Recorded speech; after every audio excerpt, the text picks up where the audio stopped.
आज आपके सामने सादकाबाद की एक ऐसी कहानी हम पेश कर रहे हैं जिसको मेरा तो ख्याल है कि हमारा जहन तो तस्लीम नहीं करता कि ऐसे वाक़यात, लेकिन पाकिस्तान के अंदर ऐसे कई वाक़यात हैं जिनको सुनकर दिल खून के आंसू होता है। मेरे साथ इस वक्त एक बुज़ुर्ग हैं ज़ुल्फ़कार साहब, जिनकी कहानी मैं आपको सुनाता हूँ कि इसका एक बेटा है, इस बेटे ने इन बुज़ुर्गों को अपने घर से निकाल दिया।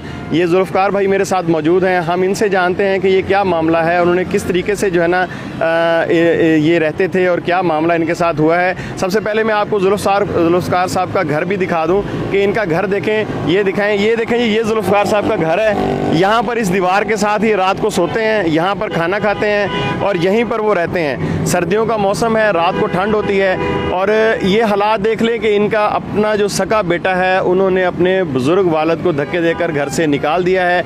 ये बेचारे बेसरो सामान इस दीवार के साथ, ये ओवर ब्रिज है सादकाबाद का जहाँ पर हम लोग बैठे हैं, उसके साथ ये रात को यहाँ पर ही रात गुजारते हैं। यही इनका घर है, यही चादर और ये 2 ईंटें रखी हैं जहाँ पर ये रात को सोते हैं। बहुत ही अफसोस और बहुत ही दुख वाली बात है कि ऐसे हालात और इस तरह के हालात जिसमें जो है ना एक बुज़ुर्ग वालिद उसको जो है ना वो धक्के देकर घर से निकाल दिया गया है। हम इनसे जानते हैं, ज़ुल्फ़कार भाई से बात करते हैं, वो हमें बताते हैं कि उनका बेटा कहाँ रहता है और क्या करता है और क्यों उनको घर से निकाला है। जी भाई।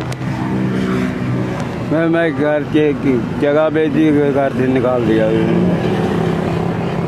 ज़ुल्फ़कार भाई अब आप कहाँ रहते हैं? मैं इतने रहना मैं। अच्छा। हाँ जी, यही घर है मेरा जगह भी, यहीं पे रोटी खाता है, यहीं पे बैठता है। आपका बेटा आपसे मिलने आता है? नहीं मिलने नहीं आता, नहीं कभी उसने पता ही नहीं लिया। मैं इधर पर बीमार हो गया, नहीं पता लिया, नहीं क्या मैं बोलता मैं मर जाए तो मैं क्या करूँ। और उसके बेटे की शादी हुई है? हाँ जी, बेटे की शादी हुई है। अच्छा, कितने बच्चे हैं उसके? 2 बच्चे हैं। 2 बच्चे हैं उसके? हाँ जी। तो अभी आपका बेटा कहाँ पे है? अभी खोती पुल पे है। अच्छा। हाँ जी। देखें जी, ज़ुल्फ़कार साहब हमें बता रहे हैं कि उसकी शादी भी मैंने की है, उसके 2 बच्चे हैं, लेकिन उसके बावजूद जो है ये यहाँ पर रहने पर मजबूर हैं। आप देखें कि ये बुज़ुर्ग हालत में कहते हैं मैं यहाँ बीमार पड़ा रहता हूँ, मुझसे मेरा हाल पूछने नहीं आता। कई अरसा गुजर गया है कि वो मेरे यहाँ पर मिलने तक नहीं आया।